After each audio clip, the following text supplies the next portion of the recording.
कोई आदमी चोरी करेगा, उसके साक्ष्य मिलेंगे तो क्या मुहूर्त निकलवाया जाता है? ये सरकार विरोध की हर आवाज को कुचल देना चाहती है। सुप्रीम कोर्ट ने आज ही टिप्पणी की कि अगर पॉलिटिकल लोग हैं और सभी इन्वॉल्व हैं तो सभी के खिलाफ कार्रवाई क्यों नहीं हो रही? संजय सिंह राज्यसभा में थे, वहां से उनको सस्पेंड किया गया क्योंकि लगातार सरकार से जवाब मांग रहे थे कि मणिपुर के अंदर जो महिलाओं के साथ जो रेप की घटनाएं हुई, जो उनको निर्वस्त करके घुमाया गया, सरकार को अच्छा नहीं लगा। तो भ्रष्टाचार कोई भी होगा, मोदी शासन में नहीं बचेगा।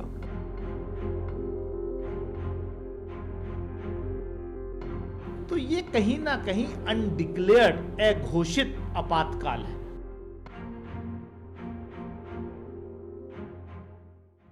कोई आदमी चोरी करेगा, उसके साक्ष्य मिलेंगे तो क्या मुहूर्त निकलवाया जाता है?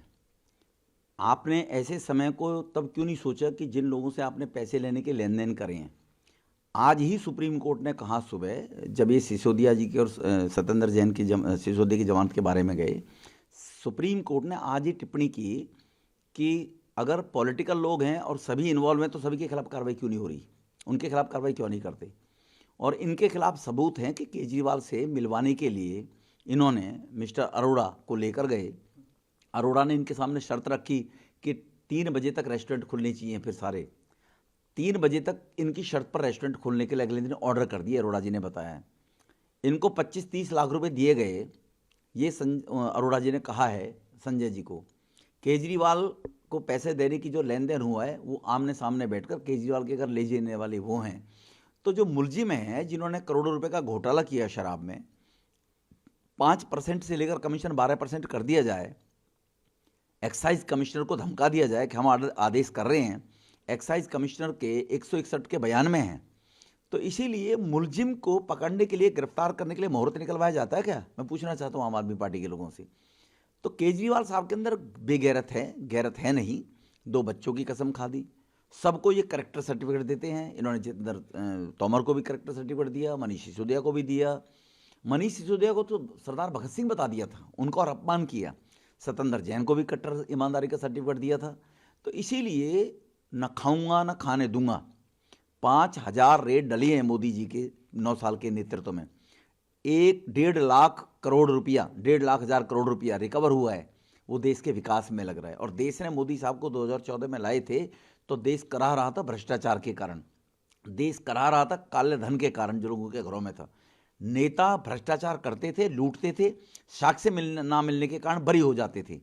तो इसके कारण से अब वो नहीं होगा। अब ना खाऊंगा ना खाने दूंगा जो पीएम साहब ने कहा, उसको लेकर ईडी सीबीआई ईमानदारी से काम कर रही है। पॉलिटिकल आदमी तो 15-20 है जिनके घर में रेड डली है, बाकी 4996 लोगों के डर लिए वो कौन थे? वो सब आम लोग हैं, कालाबाजारी करने वाले लोग। तो भ्रष्टाचार कोई भी होगा, मोदी शासन में नहीं बचेगा।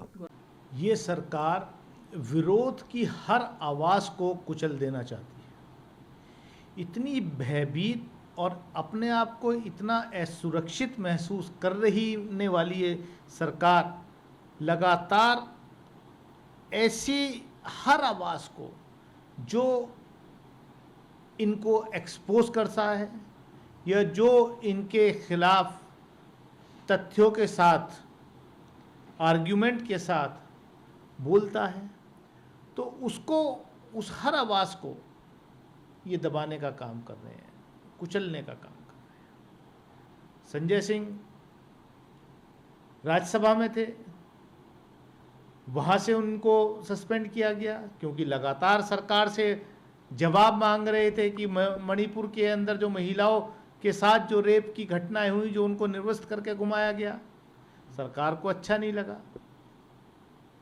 बाहर वो आर्ग्यूमेंट करते थे। कल हमने देखा कि किस तरीके से एक न्यूज़ पोर्टल से जुड़े हुए लोगों को, उनको गिरफ्तार किया गया। और एक उस अखबार की रिपोर्ट पर कह रहे कि न्यूयॉर्क टाइम्स ने कोई स्टोरी छापी। न्यूयॉर्क टाइम्स की एक स्टोरी पर आपने इतनी कार्रवाई कर, न्यूयॉर्क टाइम्स ने तो क्या क्या छापा है इस सरकार के खिलाफ, सरकार से जुड़े हुए लोगों के खिलाफ, उन पर कोई कार्रवाई नहीं हो रही। तो ये कहीं ना कहीं अनडिक्लेयर्ड, अघोषित आपातकाल है। हर उस आवाज को जो इस सरकार के खिलाफ उठ रही है, उसको कहीं ना कहीं घेर करके दबाने की कोशिश हो रही है। और संजय सिंह जी के मामले में तो मैं ये समझता हूँ कि ये और बड़ा एजेंडा है, क्योंकि उनका राज्यसभा का टर्म दिसंबर में एंड हो रहा है, तो दोबारा से उनका रिन्यूअल राज्यसभा में कैसे रोका जाए, वो भी एक मुझे उस साजिश की भी बुआ रही। कांग्रेस अब ये भी कह रही है कि चुनाव के दौरान, चुनाव से पहले ईडी सीबीआई आती है, बस तो यही हुआ है। इस पर आप प्रतिक्रिया दे दीजिए। हालांकि बीजेपी इन आरोपों से इनकार करके कह रही है कि वो तो एजेंसियां हैं, अपना काम कर रही हैं। बीजेपी तो पूरा देश ही विपक्ष को कुचलने का काम ही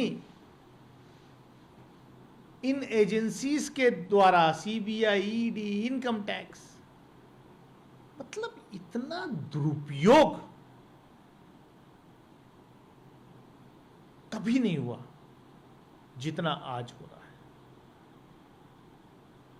और मतलब ये लोकतंत्र के लिए इससे बड़ी शर्म की बात और कोई हो नहीं सकती। आप इतने डर गए हो, कितने लोगों को आपने जेल में डाल रखा है। यही एजेंसियां, प्रोसिक्यूशन डिपार्टमेंट जो है वो तारीख पे तारीख लिए जाते हैं और एक तरफा कार्रवाई हो रही है। जहां पर सबूत हैं, जहां पर पुलिस भी, एजेंसी भी चार्जशीट कर रही है, उनकी तो गिरफ्तारी नहीं हुई। महिला पहलवान खिलाड़ियां जो हैं धरने पर लगातार बैठ करके चली गई। आप ही की आईसी सरकार की दिल्ली पुलिस ने जो है कहा है कि वो मतलब दोषी है, लेकिन उनकी ना कहीं गिरफ्तारी हुई, ना कोई वो हुआ। तो ये वेंडेटा पॉलिटिक्स है, इसके अलावा और कुछ नहीं।